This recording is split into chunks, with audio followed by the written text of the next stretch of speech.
ओम शांति। 20 मार्च 2019 बाबा के महावाक्य।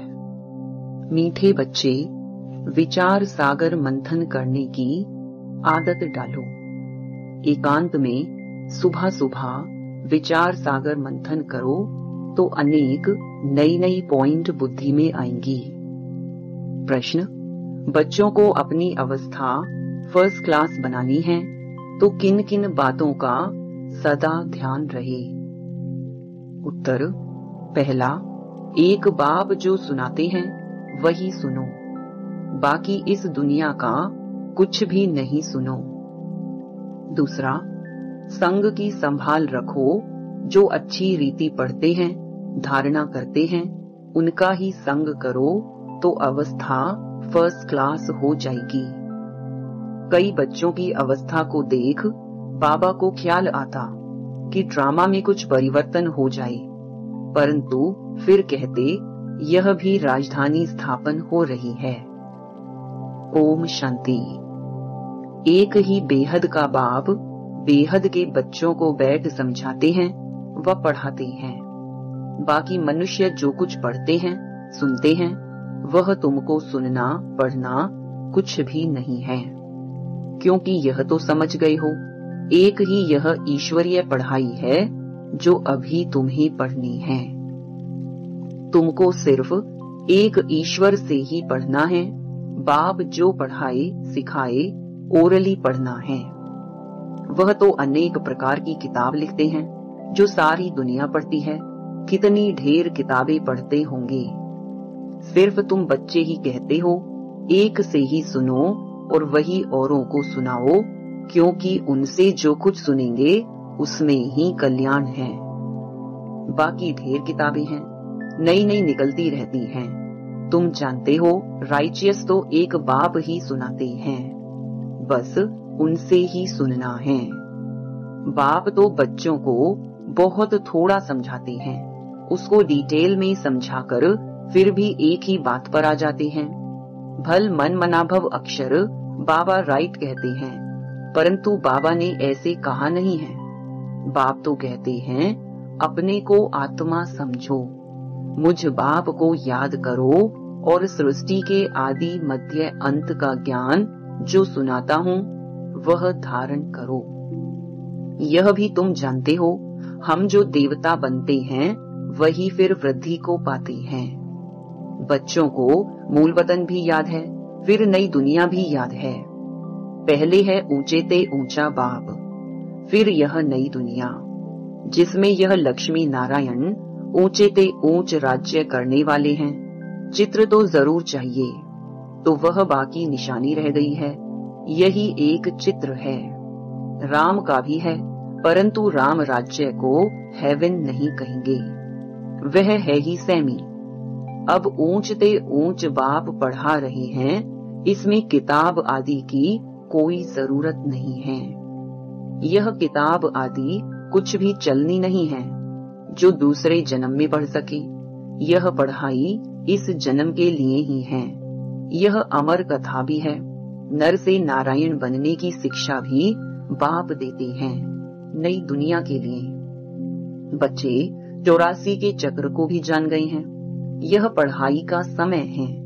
बुद्धि में मंथन चलना चाहिए। तुमको औरों को भी पढ़ाना है। सवेरे उठ विचार सागर मंथन करना है। सवेरे ही विचार सागर मंथन अच्छा होता है। जो समझाने वाले होंगे उन्हों का ही मंथन होगा। टॉपिक्स, पॉइंट्स आदि निकलती हैं।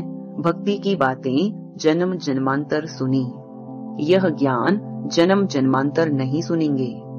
यह बाप एक बार सुनाते हैं, फिर यह नॉलेज तुमको भी भूल जाती है। भक्ति मार्ग की कितनी किताबें हैं, विलायत से भी आती हैं, यह सब खत्म होने वाली हैं। सतयुग में तो कोई किताब आदि की दरकार नहीं। यह सब है कलयुगी सामग्री। यहाँ जो कुछ तुम देखते हो, हॉस्पिटल, जेल, जज आदि, वह कुछ भी नहीं होंगे। वह दुनिया ही दूसरी होगी। दुनिया तो यही है, परंतु नई और पुरानी में फर्क तो जरूर होगा ना। उनको कहा जाता है स्वर्ग। वही दुनिया फिर नर्क बनती है। मुख से कहते हैं फलाना स्वर्गवासी हुआ, सन्यासी के लिए कहेंगे ब्रह्म में लीन हुआ, निर्वाण गया, परंतु निर्वाण में कोई जाता नहीं है। तुम जानते हो यह रुद्रमाला कैसे बनी है? रुंडमाला भी है, विष्णु की राजधानी की माला बनती है। अब माला के राज को तुम बच्चे ही जानते हो। नंबरवार पढ़ाई अनुसार ही माला में पिरोई जाते हैं। पहले पहले यह निश्चय चाहिए, यह ईश्वरीय पढ़ाई है। वह सुप्रीम बाप और सुप्रीम शिक्षक भी है।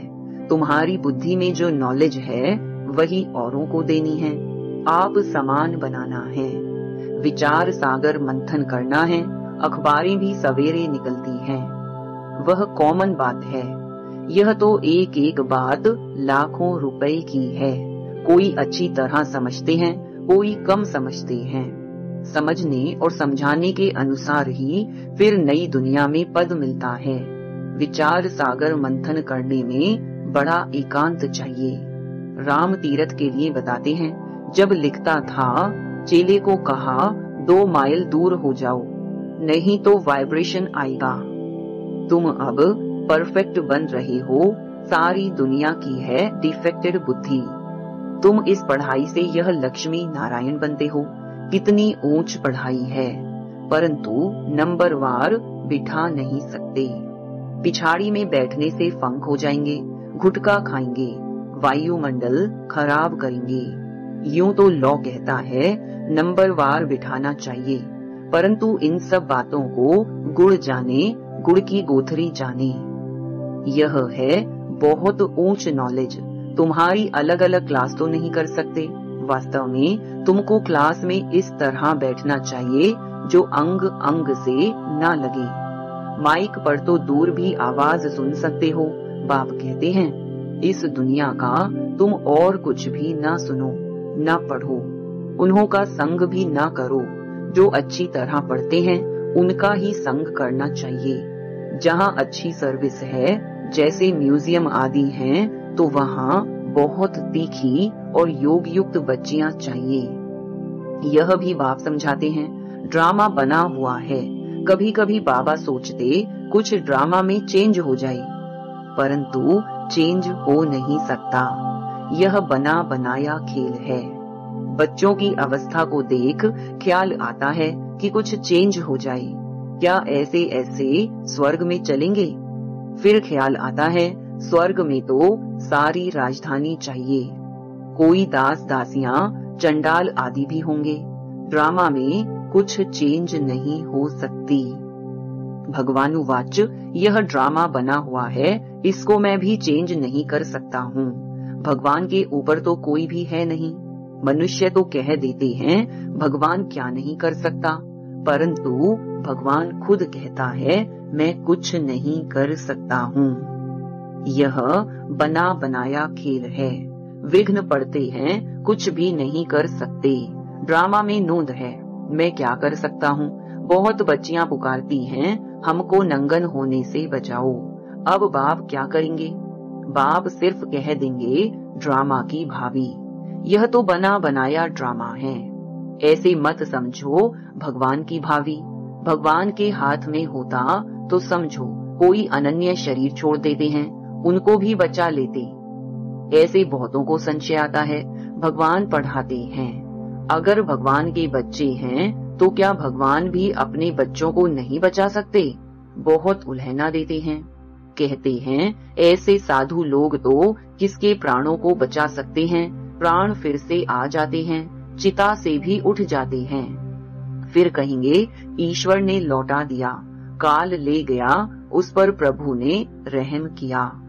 बाप समझाते हैं जो कुछ ड्रामा में नोंद है वही होता है। बाप भी कुछ नहीं कर सकता। इसको कहा जाता है ड्रामा की भावी। ड्रामा का अक्षर तुम जानते हो। वह कहेंगे जो कुछ होना था हुआ, फिक्र काहे का। तुमको बेफिक्र बनाते हैं। सेकंड बाय सेकंड जो कुछ होता है ड्रामा ही समझो। आत्मा ने शरीर छोड़ जाकर दूसरा पार्ट बजाया। अनादि पार्ट को तुम कैसे फेर सकते हो? भल अभी थोड़ी कच्ची अवस्था है, थोड़ा बहुत विचार आ जाता है, परंतु भावी कुछ कर नहीं सकती। लोग भल क्या क्या भी कहें, परंतु हमारी बुद्धि में ड्रामा का राज है। पार्ट बजाना है, फिक्र की बात नहीं। जब तक कच्ची अवस्था है, थोड़ी बहुत लहर आती है। इस समय तुम सब पढ़ रहे हो, तुम सब देहधारी हो, मैं एक विदेही हूँ। सब देहधारियों को सिखलाता हूँ, बाप समझाते हैं। कोई कोई समय तुम बच्चों को, फिर यह ब्रह्मा भी बैठ समझाते हैं। यह बाप का पार्ट और प्रजापिता ब्रह्मा का पार्ट वंडरफुल है। यह बाप विचार सागर मंथन कर तुमको सुनाते रहते हैं। कितनी वंडरफुल नॉलेज है, कितनी बुद्धि चलानी पड़ती है। बाबा का विचार सागर मंथन सुबह को चलता है। तुमको भी ऐसा बनना है जैसा टीचर। फिर भी फर्क तो जरूर रहता है। टीचर स्टूडेंट को कभी 100 मार्क्स नहीं देंगे, कुछ कम देंगे। वह है ऊंचे ते ऊंचा, हम हैं देहधारी। तो बाबा मिसल 100% कैसे बनेंगे? यह बड़ी गुहिया बातें हैं। कोई तो सुनकर धारण करते हैं, खुशी होती है। कोई कोई कहते हैं बाबा की तो एक ही वाणी चलती है, रिपीटेशन होती है। अब कोई नए नए बच्चे आते हैं तो मुझे पहली पॉइंट उठानी पड़ती है। कोई नई पॉइंट भी निकल आती है औरों को समझाने के लिए। बच्चों को फिर भी बाप को मदद करनी पड़ती है। मैगजीन निकालते हैं, कल्प पहले भी ऐसे लिखा होगा। अगर अखबार निकालें तो उस पर बहुत ध्यान देना पड़े। ऐसी कोई बात ना हो जो मनुष्य पढ़कर नाराज हो जाएं। मैगजीन तो तुम पढ़ते हो, कोई कच्ची पक्की बात होगी, कहेंगे अब तक संपूर्ण नहीं बने हैं। एक्यूरेट 16 कला संपूर्ण बनने में समय तो लगता है। अभी तो बहुत सर्विस करनी है, बहुत प्रजा बनानी है। यह भी बाप ने समझाया है। अनेक प्रकार की मार्क्स हैं। कोई निमित्त हैं, बहुतों को ज्ञान लेने के लिए प्रबंध करते हैं तो उनको भी फल मिल जाता है।